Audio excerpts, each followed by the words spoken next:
Hola, buen día. Como cada viernes es un gusto darte la bienvenida a este espacio que con buena cuota de pretensión denominamos En el Blanco por aquello de tratar de ocuparnos de los problemas centrales del ciudadano de a pie, del ciudadano común argentino. Solo porque la experiencia demuestra que las decisiones que se toman desde el sector público o el sector privado a nivel local, regional o internacional siempre son presentadas como medias verdades y no te terminan explicando el impacto que van a tener en tu vida. En esta ocasión, el tema nos explotó en las manos. En realidad ya estaba descontado los alertas que había recibido el gobierno sobre los efectos que podían tener algunas de las medidas que tomó, quedaron a la vista con el tarifazo del gas y la decisión judicial que obligó al gobierno a revisar la medida. Desde ya que partimos de una situación de que esto no es un problema de generación espontánea. Si vos agarrás, este ciclo ya tiene 6 o 7 años, podés verlo en las redes sociales, podés verlo en YouTube, allí vas a ver que tenemos dedicados al tema de energía y a los problemas que estaban dejando con el mal manejo de la energía en el país. Varios programas, muchísimos. ¿Te acordás que la metáfora era que tiraban basura abajo de la alfombra para que no se vea, pero arriba seguía la fiesta? Lo concreto es que Argentina tiene un severo problema energético, pero además tiene un problema general en la economía de precios relativos y que para atacarlo correctamente, tratando de evitar los costos sociales y tratando de asegurar que la economía tenga un crecimiento viable que nos permita integrar a la sociedad, lo que había que hacer era un programa general, digamos, que tenga en cuenta todos los efectos. No fue lo que se hizo y partimos de esta situación. ¿En qué situación estamos? A ver, vamos a ver algunos gráficos para que veas. Esto que estás viendo en color celeste es el precio del gas. Esto es el aumento que tuvo el precio del gas de la tarifa residencial en la Argentina. Y lo que estás viendo en negro es la evolución que tuvo la inflación, que vos sabés que hace muchos años que venimos con inflación y estamos comparando desde el 2001 hasta la actualidad. Como ves, con el tarifazo se le fue la mano inclusive al aumento de que tuvo la inflación, y la inflación bien medida, no la que manipulaba el viejo INDEC. Ahora vamos a ver otra placa. ¿Es verdad que nosotros consumimos demasiado? Esto es el consumo per cápita de energía total en Argentina. Como verás, comparado en la región, somos el segundo país que más consume energía, es decir, tenemos una matriz que dispendiosa, podría decirse. Vamos a ver el próximo gráfico. Ahora lo que estamos viendo es el consumo residencial y allí sí hay justificación a lo que dice, por ejemplo, Macri con una frase bastante infeliz que fue esta de no podés estar en tu casa en remera y en patas. Pero el consumo residencial en la Argentina es el más alto. ¿Por qué? Porque el precio, las tarifas estuvieron artificialmente bajas durante muchos años e inclusive los programas que se hicieron para desalentar el consumo, como denunciamos aquí con el PURE era el programa de uso, programa de uso racional de la energía. Lo que hacía era, de ahí para adelante hizo una línea, de acá para, si vos consumís más, te penalizamos y te ponemos un sobreprecio. O sea que la gente que en ese momento había ascendido socialmente porque consiguió otro trabajo, porque se había comprado un aire acondicionado, empezó a pagar más y siempre te hacían, mira, este ejemplo lo hice al aire hace muchos años y todavía Amalita vivía. Y Amalita, que tiene un palacio de 20 habitaciones y todas con aire acondicionado, seguía pagando lo mismo en términos reales.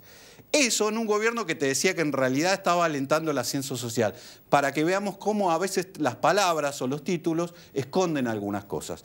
Hoy nos van a acompañar Paloma Boxer, vicepresidenta del Centro de Educación al Consumidor, y Hugo Palamidesi, miembro del Movimiento por la Recuperación de la Energía Nacional Orientadora, para explicarnos, bueno, en qué situación estamos y cómo podemos salir de esto.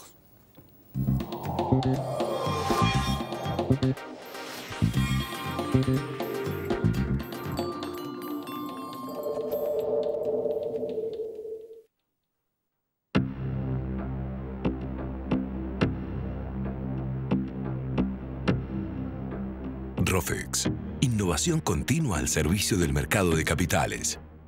Auspicia este programa Banco Provincia. Grupo Petersen, desde 1920, construyendo el país.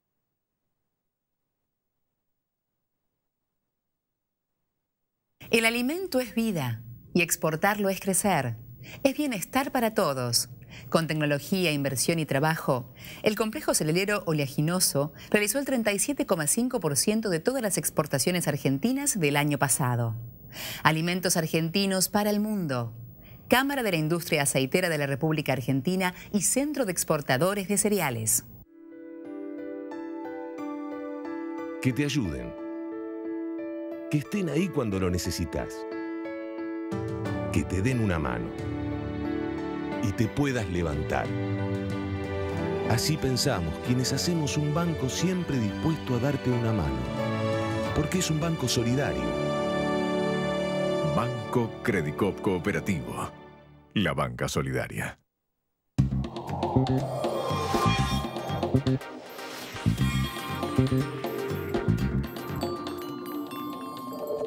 Tenemos dos artículos sobre tarifas. Venimos, Hugo. Sí. Está con nosotros Hugo Palamidesi y, como te dije, está Paloma Boxer.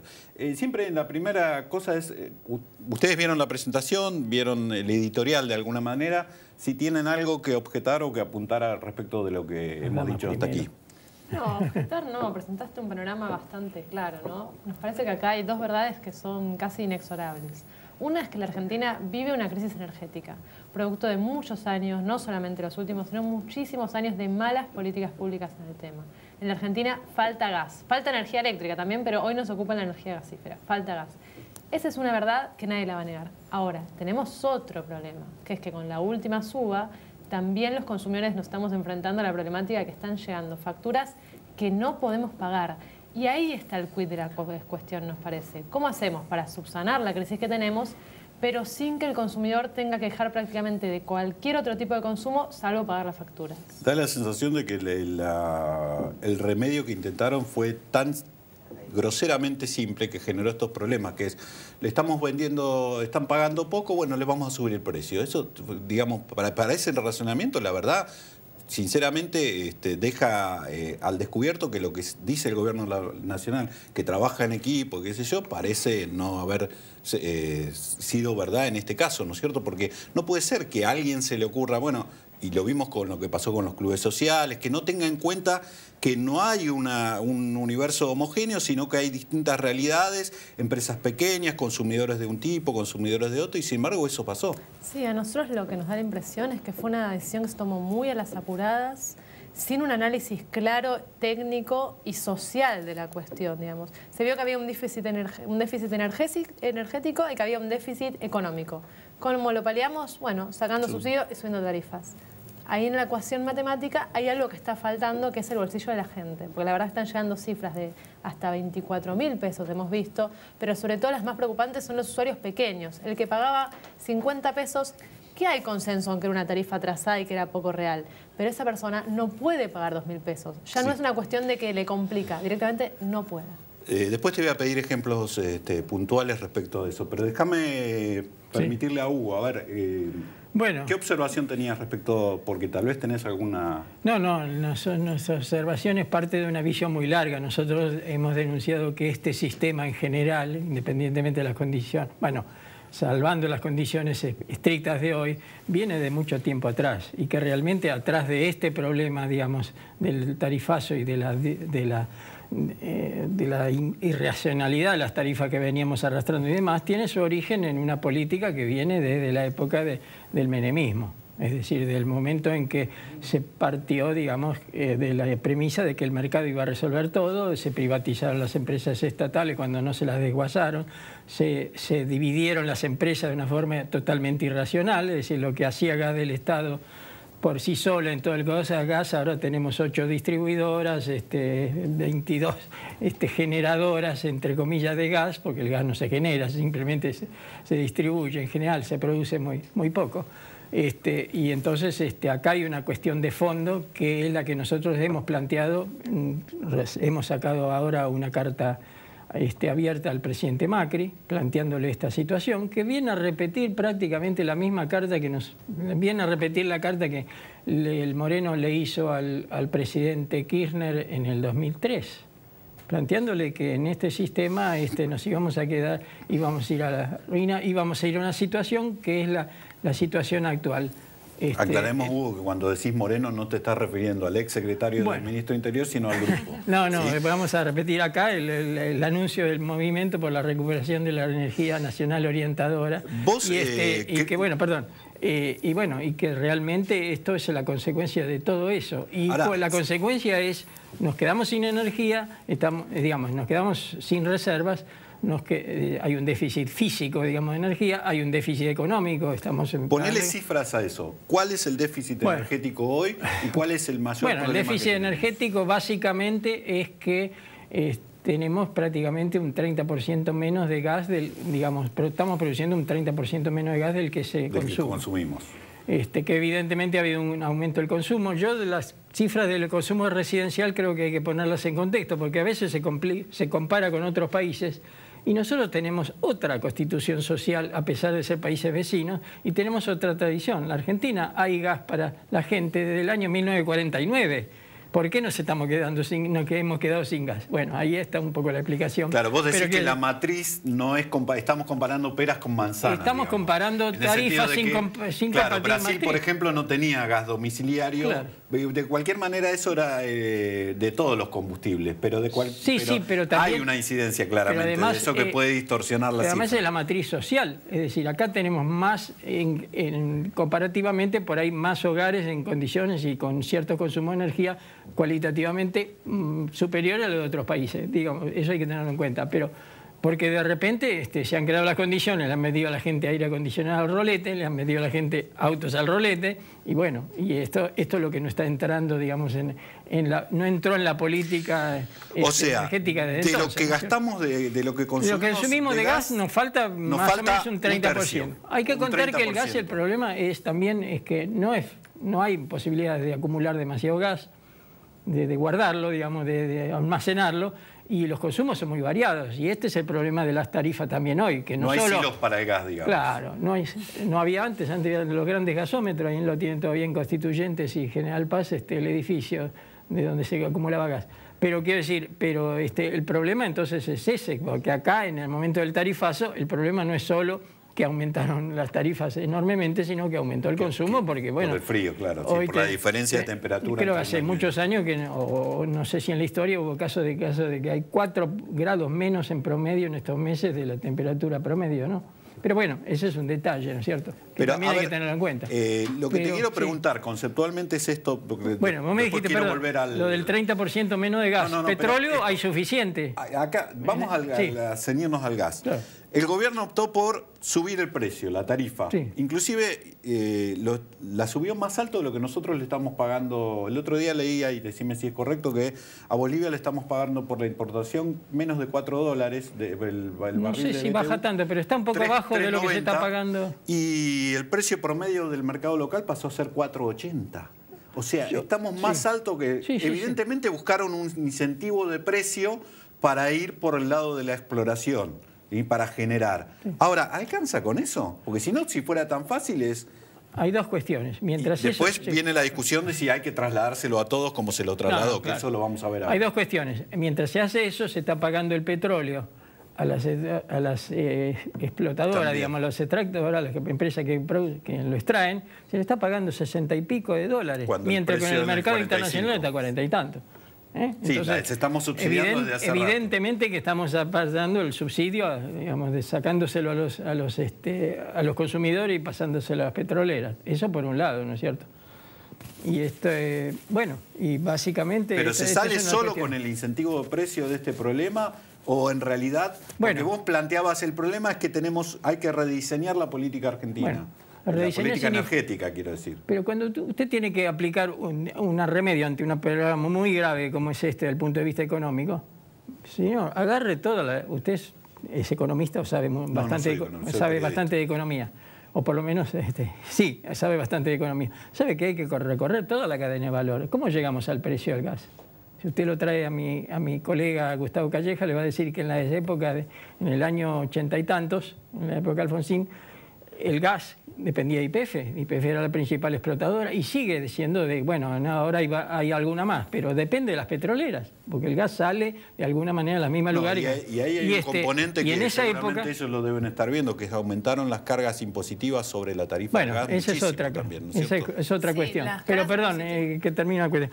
En esa época se calculaba qué precio de gas podía pagar la gente y de ahí para atrás se iba, y entonces YPF cobraba lo que se podía siguiendo la cadena de valor. ¿Por qué no empiezan ahora por ver cuánto ganan las petroleras, cuánto ganan las distribuidoras y cuánto es el costo excesivo que tiene esa cadena por el hecho de haber desmantelado la industria y tener tantas empresas dando vueltas y, por supuesto, requiriendo ganancias sobre la materia prima, ¿no es cierto? Tengo que ir a un corte. Paloma, cuando volvamos, completás esa respuesta. ¿Qué incidencia están teniendo además todas las cargas extras con que viene la tarifa? Y te voy a pedir que nos cuentes casos que han ustedes relevado en el centro. ¿Puede ser? ¿Cómo no? Después de la pausa.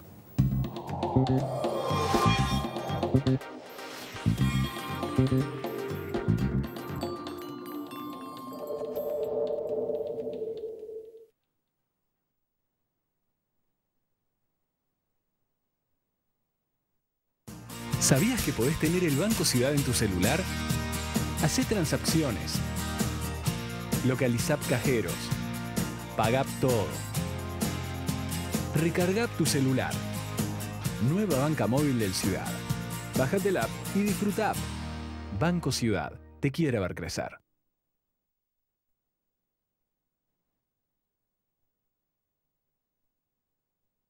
En familia, bajo el sol, en la playa, busco amor que en mi piel el calor sube y más. De pronto flash, gatilla azul, bikini azul. De pronto flash, compras frutos de mar. Una y no más, las ellas mi oportunidad. Yo tengo el as y no puedo fallar. De nuevo. Basta, Marcos, volamos solo con puntos. No pusimos un peso. Cortala. Auspicia este programa LAN, el encanto de volar. Una pareja, un alquiler a punto de renovarse con un valor que se pasaba de rosca. Hasta que ellos vieron la propaganda de los nuevos créditos Ubitel Hipotecario. Esta propaganda. Y ya no van a renovar. Van a comprar, van a llamar a este número o entrar en esta página. Vení al Hipotecario, el que más sabe de créditos hipotecarios, y empezá a ser dueño de tu vida. Búscalos en las mejores sucursales.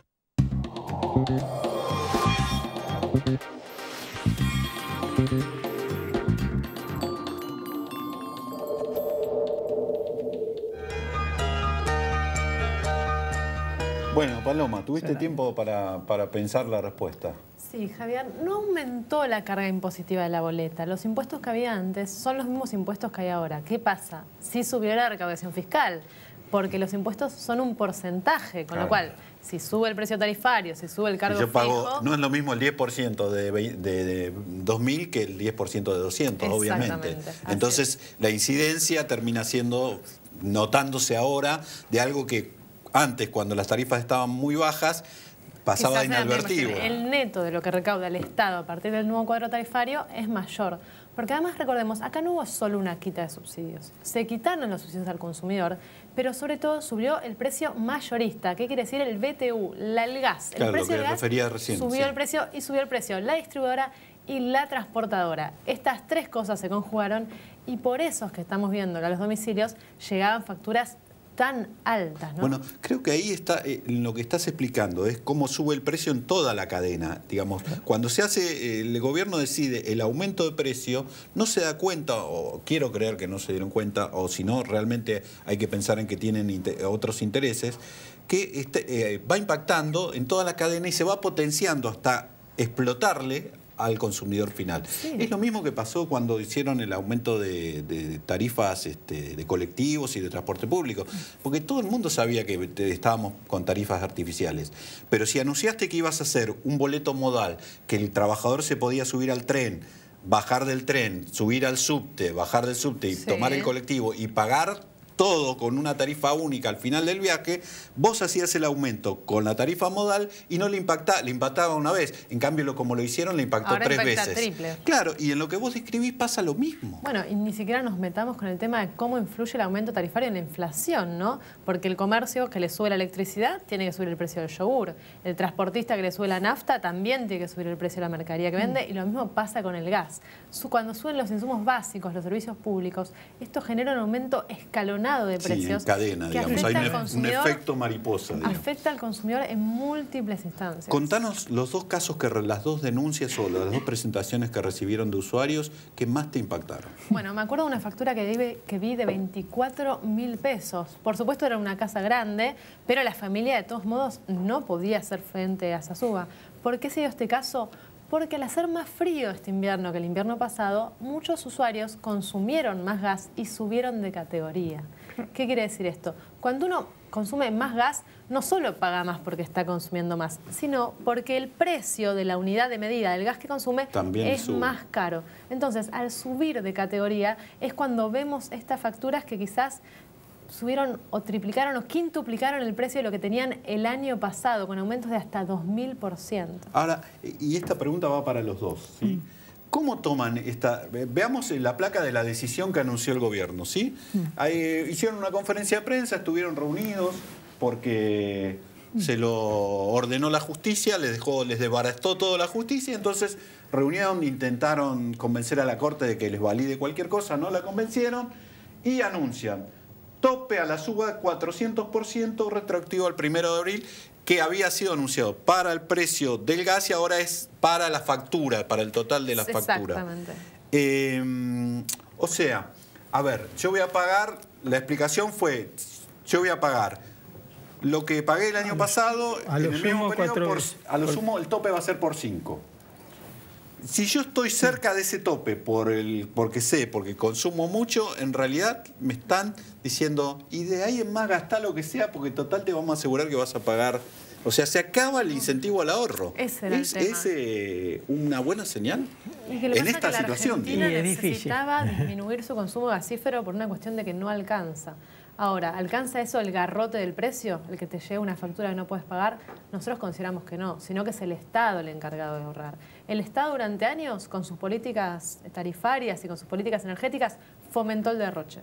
No enseñó al consumidor a ahorrar. Ahora, no puede pretender de un día para el otro que nos volvamos consumidores conscientes, consumo sustentable y responsable, sino que tiene que ser el mismo Estado el que nos brinde las herramientas para poder ahorrar gas.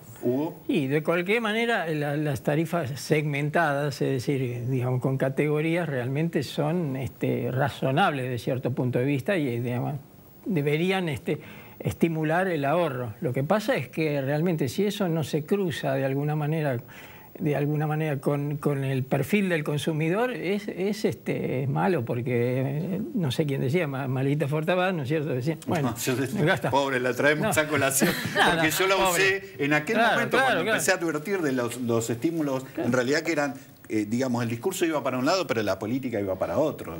Porque decían eso y en realidad estaban subsidiando al que consumía más. Pero de repente resulta que, además tomando como referencia por ahí las tarifas del año pasado, y bueno, el año pasado hay una persona que de repente tuvo mellizo y tienen 10 meses y tiene que consumir. No ha sido muy racional.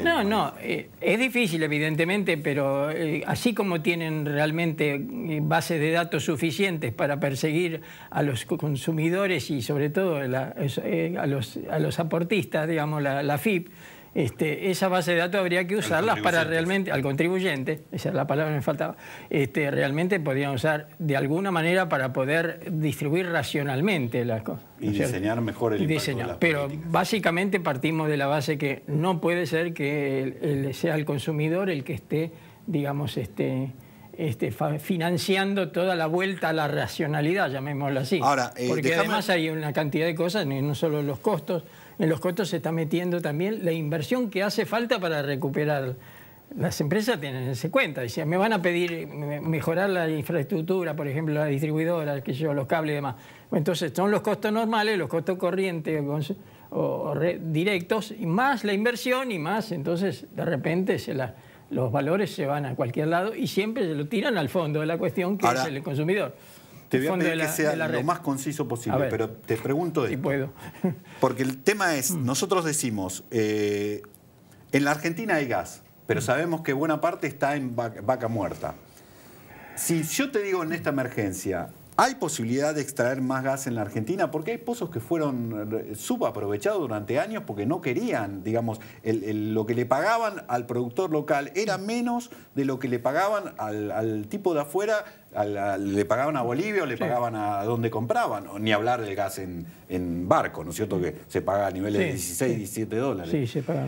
Es decir, ¿existiría la posibilidad de focalizar un plan para que se aumente la extracción de gas en Argentina? Bueno, y bueno, yo supongo que sí, que focalizar sí se puede, pero evidentemente acá es crucial el papel de YPF. Se necesita planificación en serio, digamos. Se necesita planificación y se necesita poder estatal y política estatal ahí, porque el problema es que si cada cual saca lo que le conviene, porque acá el problema de la luz, si la distribución y qué sé yo... Ahí volvemos a lo de siempre. Como no hay políticas de Estado en esto, terminamos con parches de distintos gobiernos. Pero la política de Estado con concesiones libres... que el productor saca lo que quiere, entonces no va a ningún lado. Pamela, vamos a cerrar contigo. La decisión oficial está, el tope. Sí. ¿Qué pasa con aquel que pagó?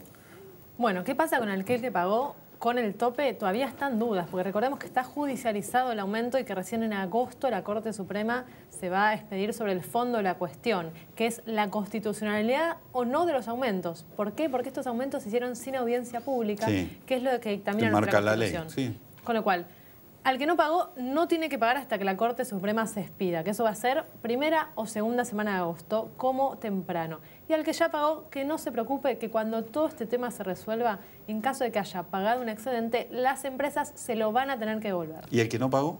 El que no pagó, que espere. Si leyó la factura, que la guarde en un cajón, que no la vea, que no la abra, que espere que cuando se termine de decidir este asunto, las empresas le van a mandar una refacturación. O sea, tiene que refacturar. La última, cuando ellos dicen, bueno, en esto estamos aprendiendo, nadie nos avisó nada, ¿les crees? ¿O ustedes tenés pruebas de que hubo avisos de los consumidores? Yo sé que hubo avisos de la Comisión de Consumidores de la Cámara de Diputados, tiene informes al respecto que le envió a Aranguren. Apenas salió el nuevo cuadro tarifario de gas, nosotros advertimos que en invierno esto iba a ser un desastre para los consumidores, porque sabíamos que se venían temperaturas más frías, ya lo había anunciado el Servicio Meteorológico. El invierno se adelantó, y vimos, claro. Por ejemplo, que las tarifas subieron para la categoría más común de 20 centavos, aproximadamente $1,50 si uno toma en cuenta todo el país, con lo cual se sabía que la suba iba a ser fuerte, se sabía que iba a ser un invierno crudo y que para los consumidores iba a ser muy complicado abonar esas tarifas. Y hoy hay cacerolazos en el Obelisco y en Acoite y Rivadavia y en otros lugares más. Algunos de los que están convocando al cacerolazo son realmente curiosos, ¿no? Porque hay gente que criticaba la forma de protesta con las cacerolas hace solo... Sí, claro, ahora le tocaron el bolsillo. Ahora, no, eso es viejo, me refiero ¿no? a algunos políticos. Políticos también. Bueno, gracias Paloma. Gracias, Hugo, ha sido un gusto contar con ustedes. Para ustedes tenemos una cita la próxima semana para ocuparnos de tus problemas que ya sabes son también los nuestros. Hasta la semana que viene.